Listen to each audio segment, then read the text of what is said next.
chapter 2, verse 1, Nebuchadnezzar's dream in the King James Version. And in the second year of the reign of Nebuchadnezzar, Nebuchadnezzar dreamed dreams wherewith his spirit was troubled and his sleep brake from him. Then the king commanded to call the magicians and the astrologers and the sorcerers and the Chaldeans for to show the king his dream. So they came and stood before the king.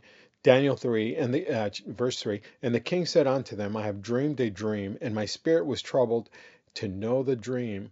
Then spoke the Chaldeans to the king in Syriac, O king, live forever. Tell thy servants thy dream, and we will show the interpretation.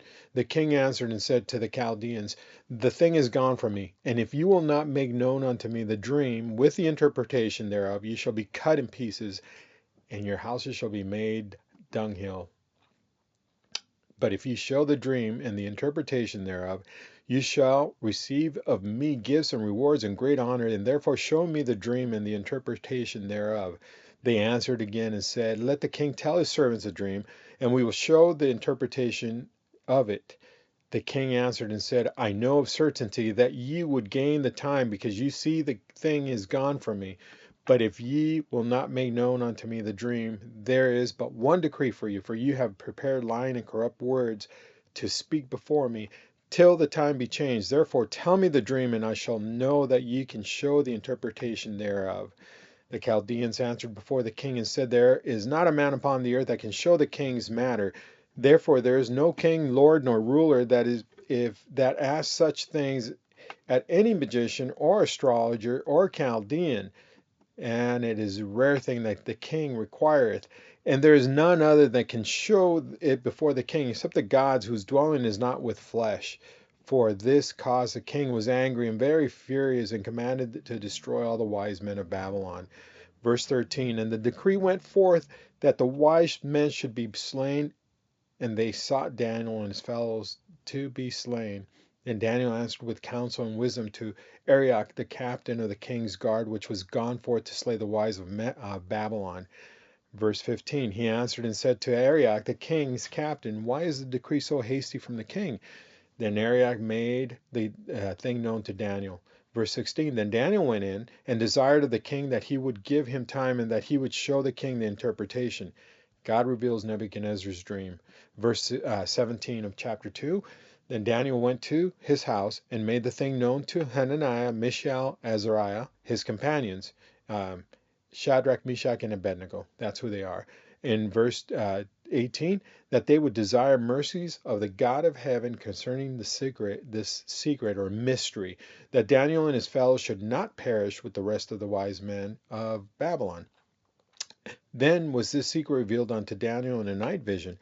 Then Daniel blessed the God of heaven, and Daniel answered and said, blessed be the name of God forever and ever, for wisdom and might are his, and he changes the time and the seasons. He removeth kings and setteth up kings. He giveth wisdom unto the wise, and knowledge to them that know and understanding. He revealeth the deep and secret things. He knoweth what is in the darkness, and the light dwelleth with him. Verse 23, I thank thee, I praise thee, O thou God of my fathers, who has given me wisdom and might, and has made known unto me now what we desired of thee, for thou hast now made known unto us the king's matter. Verse 24, therefore Daniel went unto Arioch, whom the king had ordained to destroy the wise men of Babylon. He went and said thus unto him, destroy not the wise men of Babylon, bring me in before the king, and I will show unto thee the king the interpretation. Then Arioch brought in Daniel before the king in haste, and said thus unto him, I have found a man of the captives of Judah that will make known unto the king the interpretation. The king answered and said to Daniel, whose name was Belteshazzar, art thou able to make known unto me the dream which I have seen, and the interpretation thereof? Daniel 2:27. Daniel answered in the presence of the king and said, the secret which the king had demanded cannot the wise men, the astrologers, the magicians, the soothsayers show unto the king. But there is a God in heaven that revealeth secrets, and maketh known to the king Nebuchadnezzar what shall be in the latter days. Thy dream and thy visions of thy head upon thy bed are these. Daniel in verse 28, as for thee, O king, thy thoughts came into thy mind upon thy bed, what should come to pass hereafter, and he that revealeth secrets maketh known to thee what shall come to pass. Verse 30, but as for me, the secret is not revealed to me for any wisdom that I have more than any living, but for their sakes, that shall make known the interpretation to the king, and that thou mightest know the thoughts of thy heart. Daniel interprets a dream in verse 31. Thou, O king, sawest and beheld a great image. This great image whose brightness was excellent stood before thee, and the form thereof was terrible. This image's head was of fine gold, his breast and his arms of silver, his belly, his thighs of brass, his legs of iron, his feet of iron, and part of clay. Thou sawest till the stone was cut out without hands, which smote the image upon his feet that were of iron and clay, and broke them into pieces. Then was the iron, the clay, the brass, the silver, and the gold broken to pieces together, and became the chaff of the summer threshing floor, and the wind carried them away, that no place was found for them. And that stone that smote the image became a great mountain, and filled the whole earth. This is the dream. We will tell the interpretation thereof before the king. Verse 37, thou, O king, art a king of kings, for the God of heaven hath given thee a kingdom, power, and strength, and glory. And wherefore the children of men dwell in the beasts of the field, and the fowls of the heaven hath he given unto thine hand, and hath made thee ruler over them. Thou art the head of gold. Verse 39, and after thee shall arise another kingdom inferior to thee, and another third kingdom of brass, which shall bear rule over the earth. And the fourth kingdom shall be strong as iron, for as much as iron breaketh into pieces and subdueth all things, and as iron that breaketh all these, shall it break in pieces and bruise. And whereas thou sawest a feet of toes, part of potter's clay and part of iron, the kingdom shall be divided, but there shall be in it of the strength of iron, for as much as thou sawest the iron mixed with the miry clay. As the toes of the feet were part of iron and part of clay, so the kingdom shall be partly strong and partly broken. And whereas thou sawest iron mixed with miry clay, they shall mingle themselves with the seed of men, and they shall not cleave one to another, even as iron is not mixed with clay. And in the days of these kings shall the God of heaven set up a kingdom which shall never be destroyed, and the kingdom shall not be left to other people, but it shall break into pieces and consume all these kingdoms, and it shall stand forever. For as much as thou sawest the stone was cut out of the mountain without hands, and that it brake the pieces in iron and brass, the clay, the silver, the gold, the great God hath made known to the king what shall come to pass hereafter, and the dream is certain, and the interpretation thereof. That's Daniel chapter 2, the dream that Nebuchadnezzar had of the statue. Great Thursday, January 16th, 2025. Yes, we are in 2025. In 4 days, we're going to have one of the most peaceful, even with all the chaos that's going on in this world, even the chaos in this country, we are going to see, Lord willing, the most peaceful transition of any government that has ever been. And it's not boasting, because we're teetering right now on whether this is a republic, or whether this is a democracy full on, where the masses are the ones that that the populace are the ones that dictate everything. That is not what this. We're a constitutional republic here in the United States of America.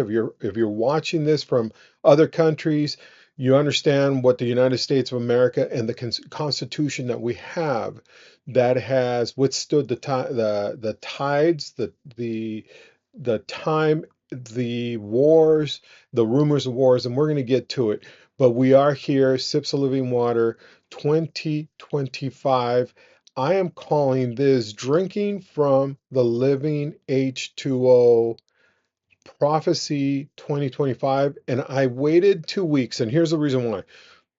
Most of you that are Christian go to church, and you hear you hear your pastors, your senior pastors, your whoever it is that's teaching you, you actually hear them give an update if they are worth their weight in salt. And please do not make comments that I said that if pastors don't update you yearly or every 3 months or every 6 months on prophecy, then they're not worth their weight in salt. I'm not saying that. What I am saying is any good senior pastor, any person that is teaching a Bible study, whether at home with their family, whether you are in a small support group, if you're in a small Bible study group, and you're not doing prophecy, then you really have to think about that. And this is the one thing that I will tell people. Every year I go through the first 2 weeks, and that's why I took a little bit for doing this. Number one, because I wanted you to go to your church, your place of worship, and listen to what your pastor was going to say. I am going to update on prophecy. It's going to be it's going to be a little bit long.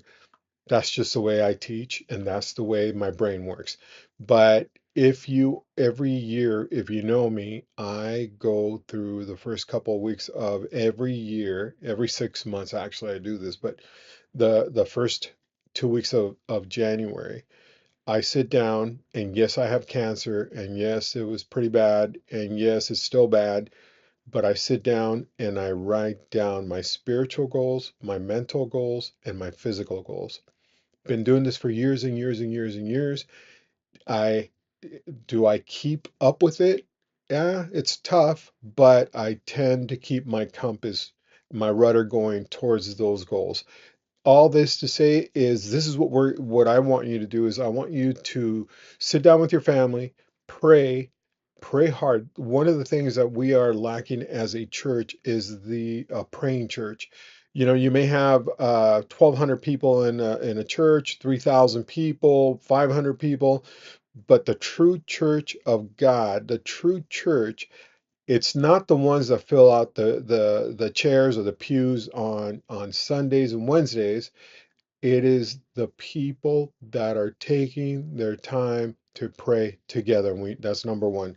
Number two, this is important because we're going to go through Daniel, chapters 2, chapter 7, chapter 9. Chapter 9. That is one of my favorite chapters in the whole Bible. But Daniel chapter 2, Daniel chapter 7, chapter 9, then you can see all of Daniel 11 and 12. But we're going to go through why Daniel's timeline is so important now and why the timeline in Revelation will hook up and connect into Daniel's timeline. All that said, let's get started. You should have heard me reading chapter 2 of Daniel. I am just going to give you a summary of what that is. So that way, if you weren't paying attention to the video, it's 8 minutes, I know. And what I'm going to do is before you get that, it's an 8 minute, 8.5 minute chapter. I'm going to try to speed it up. And if it's too fast, then let me know, and then I'll slow it down in the future videos. But if you're anything like me, I do not like sitting and listening to pastors. I don't care how wonderful they are.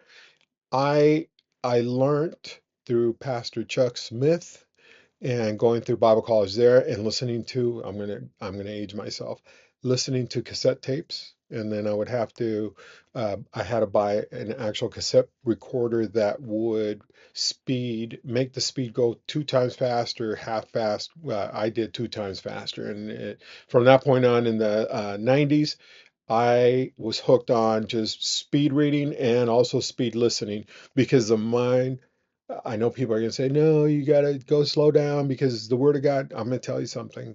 If we are made in God's image, we were created in God's image. If you can hear somebody talk twice as fast, your mind will be able to speed read and also speed listen, audio speed. So all that said is In Daniel chapter 2, you've got the mysteries. What is a mystery in verse 18? Well, you got the hidden heathen mysteries, or the hidden humanity, non-Jewish, non-Israelite, Gentile world and kingdoms. Then you've got Paul in the New Testament puts two and two together. John puts two and two together. Peter explains a little bit what's going to happen in the latter days. But Jesus in chapter 24, in Mark, oh gosh, was 11, Luke 21, I think. I'm just doing this by memory. But all these, they have a specific timeline I'm going to show you. But Nebuchadnezzar has a disturbing dream in chapter 2 of Daniel, where King Nebuchadnezzar requests all the Chaldeans, all the priests, all the wise men, all the soothsayers, whatever you want to call them. They were all there. The sorcerers, astrologers, magicians, wise men, and he says, interpret my dream. I had a horrendous dream, and I need for you guys to interpret it. The Somebody comes up to me and says, hey, listen, interpret my dream, but they don't give me what the dream was all about. Why, what time, what happened, did he eat pizza, did he eat a heavy meal? I'm going to sit there and I'm going to be skeptical. Well, the astrologers, sorcerers, magicians, and wise men were trying to get Nebuchadnezzar to talk to him, because the consequences, it's not like here where somebody will say, you just stink, you're not that great. The consequences of not being able to interpret a dream, that the king at that time, which he was basically an authoritarian, would be, the consequences of failure would be death. So the king threatens to kill all of them, the astrologers, magicians, sorcerers, and all the wise men, the Chaldeans, and destroy their homes if they couldn't interpret the dream. So the impossibility of the task, what was the impossibility of the task? No one knew what he dreamt, and what King Nebuchadnezzar dreamt. He didn't want to tell them. So the wise men argued that no human person could reveal the dream. Only the gods. I want you to understand that only the gods who don't live among mortals could interpret the dream. King's request again is that he demands the interpretation of the dream, and believing that no human could reveal it, he tells them that if you can't do this, then I'm going to order all of you to death. So Daniel is hearing all this. He tells the king's captain, listen, um, give me some time. I'm going to seek the Lord on this. I'm going to pray, and I'm going to ask for you to tell the king to hold off, that I will interpret the dream, and it's not going to be through me. What he's going to do is he's going to try to interpret the dream with what God gives him. He prays for wisdom. He receives a vision revealing the dream's meaning. So Daniel's intervention, he comes in, he intervenes to save the wise men of Babylon, and offers to interpret the king's dream. So that's the most important thing. The king's request, King Nebuchadnezzar asked Daniel to reveal the dream and his interpretation. If I was a king, I would probably say, yeah, whatever, man. He's one of the children of Israel that we brought captive. Well, he doesn't get it, I'm gonna kill everybody. So that's what he did. So that's he's listening. He goes, go for it, man. Daniel says, listen, I have to acknowledge the dream's divine origin, and I have to explain that God is the only one that could reveal it to you, O king. Okay, I want to have you understand this. If you are not a Christian and you are listening to this and you hear that Daniel was written, whatever length of time, and that it's not true, and that Daniel was written after all the events that happened, they're lying to you. There are too many, the Dead Sea Scrolls, there are too many manuscripts that will tell you that Daniel was written in the date that it was written, 700 years before Christ. So right around there. Um, and anyway, there Daniel explains there was a great statue with gold, a gold head, a chest and arms made of silver. The belly and the thighs were made of bronze. The iron legs and the feet of iron and mixed with clay. I want you to understand that it was struck by a stone that no builder built. It was a stone that was supernatural. Okay, so here's the statue of Nebuchadnezzar, golden head, silver chest, arms, uh, uh, oh gosh, bronze belly and thighs, iron thighs or lower legs, calves, and then feet mixed with iron and clay. And I want you to remember that because it's the most important part that we are in. So the stone's impact, this stone comes out and it shatters the statue. It reduces it to just chaff or dust. And the stone's transformation, it becomes a mountain that fills the entire earth. The kingdom of gold, Daniel will tell Nebuchadnezzar, it's the first kingdom, it's the greatest kingdom, and you, O King of Kings, you're the one that is ruling. Then the future kingdoms, the four will follow each inferior, the four from the head to the toes, they're going to be inferior, but the stone is going to be the everlasting kingdom. God will establish that everlasting kingdom and will destroy all the Gentile ruling parties, the deep states of the world, the world economic forum systems, the socialist, communist systems, the authoritarian systems that we are seeing, that we have seen for throughout history. So the king's recognition, you know, um, he goes on and says, wow, King Nebuchadnezzar acknowledges Daniel's God as a God of gods and Lord of kings.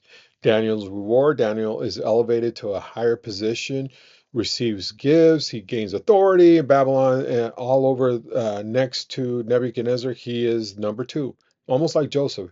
Daniel's request is for Shadrach, Meshach, and Abednego to be appointed over the administration of the Babylon province. All that said, I summarized, and there's a reason why.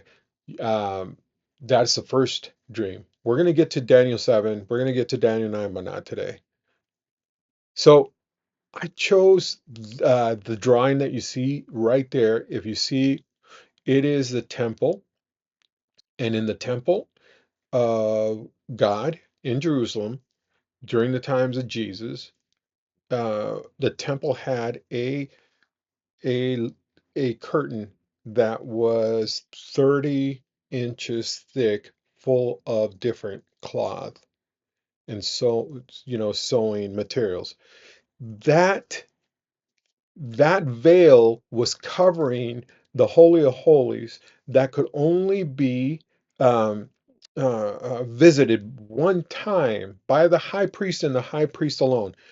Anybody else that would go in, and you see it in the Hebrew scriptures, Aaron's sons went in and into the tabernacle. They went into the Holy of Holies, tried to offer strange fire to the Lord, and the Lord just got rid of them. Here's the reason why. God wants only the high priest because he was setting everything up. He was putting his order down that the high priest, the King of Kings and Lord of Lords, Jesus Christ, would be the only one for such a time as that picture right there. That high priest that died for our sins, the high priest that was the Lamb of God who took away the sins of the world, as John the Baptist called Jesus, the Pesach lamb of the Passover, the first very big event in Israel's history and in humanity's history, where they would slaughter a lamb and place the blood on the top of the doorpost, the sides of the doorpost. There would be blood that you would use a hyssop branch and you would pour it on top and on the sides. That was a sign of the cross, the future cross that was not even invented by the Assyrians and by the Romans to torture people whom they deemed criminals. Okay, so This in Exodus 26, chapter 26, verses 31 to 33, it states, "You are to make a veil of blue, purple, and scarlet yarn, and finely spun linen with cherubim skillfully worked into it." In other words, the Holy of Holies, like what Hebrew says, that we are seeing a glimpse of what the actual throne room of God looks like. Hang it with gold hooks on 4 posts of acacia wood, overlaid with gold, standing on 4 silver bases.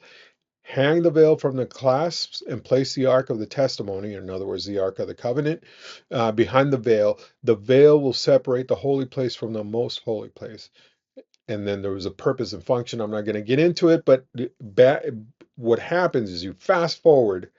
We are no longer in a tabernacle in the wilderness that Moses would build, the high priest would build, all the priests, Aaron's sons and Moses' sons, they would build the tabernacle. They would lift it up, take it with them, and wherever the Lord said stop, they would stop. Put the tabernacle together. The Holy of Holies was always covered up with this 30-inch veil. Imagine your curtain rods with a 30-inch weight of a veil that was so big that it was there to separate the holy proper to the most holy of holy places.